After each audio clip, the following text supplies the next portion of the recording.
Hey, what's up, everyone? So, Spider-Man Homecoming came out this weekend, and man, oh man, is it good to see Spider-Man back home. Seriously, it's good to see him back in the MCU or just the Marvel Universe, so you can interact with other superheroes. So, this movie is about Spider-Man, obviously. It takes place after Civil War, like pretty much right after. And it's Spider-Man going back home and trying to find his place as a superhero. You know, after fighting with the Avengers, he thinks he's made the big leagues and he's this big, awesome superhero.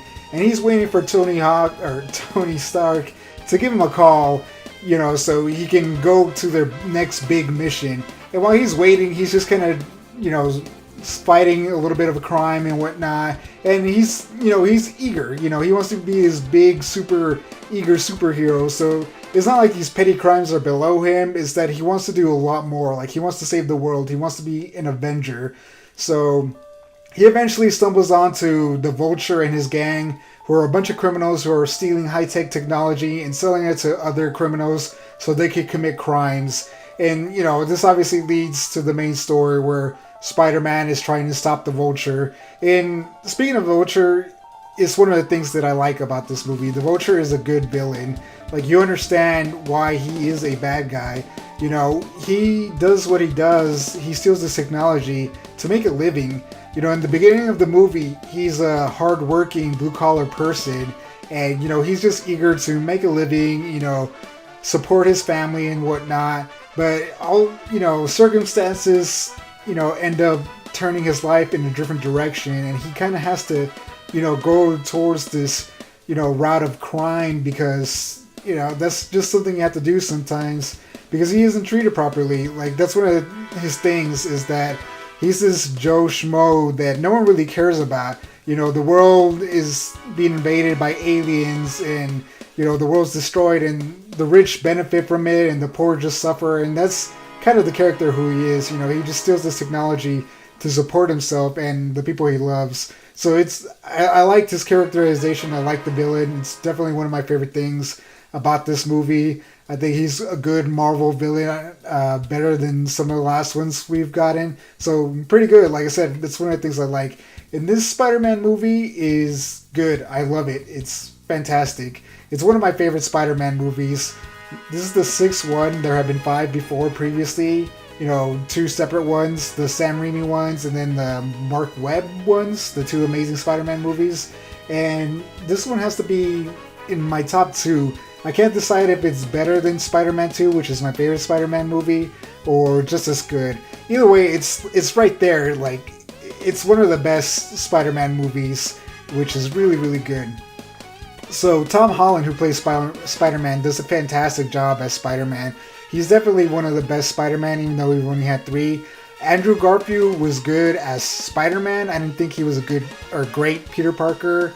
Tobey Maguire I think he was a better Peter Parker than Andrew Garfield, but his Spider-Man I thought was somewhat lacking. So definitely Tom Holland has that good balance of a great Peter Parker and a great Spider-Man. So he did a fantastic job. His supporting cast is also really good. You know, Ned, I don't know a lot of these actors' name. You know, Ned Leeds, you got Aunt May, Michelle, Liz Allen, Flash Thompson. They're all really, really great. It's something some of the other Spider-Man movies were lacking. The first one, he had Peter Parker had Mary Jane and Aunt May and freaking Harry Osborn. But besides that, it was usually the villain who was the other supporting character. In The Amazing Spider-Man, you pretty much had Peter and Gwen and then Norman Osborn in the second one. So it's good to see him have a big fleshed out, you know, a bunch of other people he interacts with. So that's the thing I enjoyed. Overall, this movie was really, really good. I thought maybe Iron Man was going to be something that hindered the movie, which I believe a lot of people thought that as well. But they use him just enough, you know. It's a bigger cameo, essentially.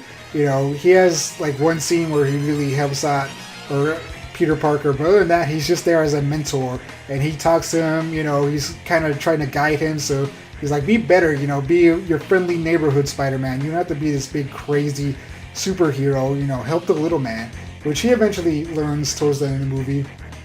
But as for flaws, there wasn't a lot of big action scenes, which isn't a problem, but I wish there was a few more, at least regular action scenes.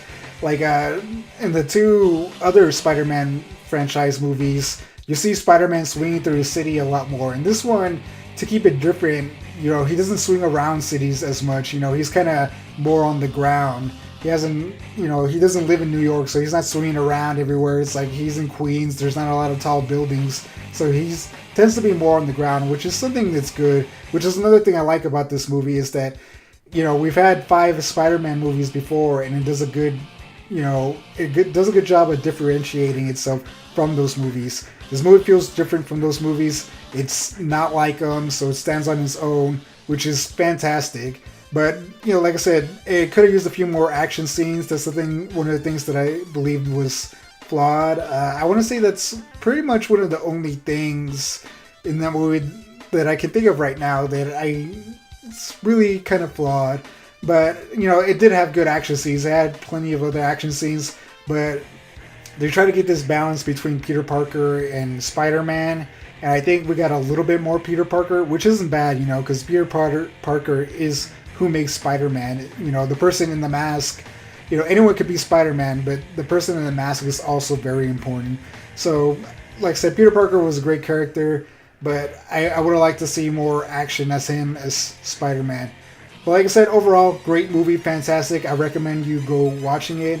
I give it a 8.5 out of 10, which is a fantastic score. Like I said, that one flaw in, you know, that's the only really flaw I can think of, but I think it's enough to warrant it a little bit lower because it's not a perfect movie. So, like I said, I recommend you go watch it. It's a fantastic movie. If you're a Spider-Man fan, you know, Marvel fan, comic book fan, fantastic movie. Go check it out. Anyway, let me know in the comments below what you guys thought of the movie. And like, subscribe, leave a comment below, and catch you in the next one. Thank you for watching.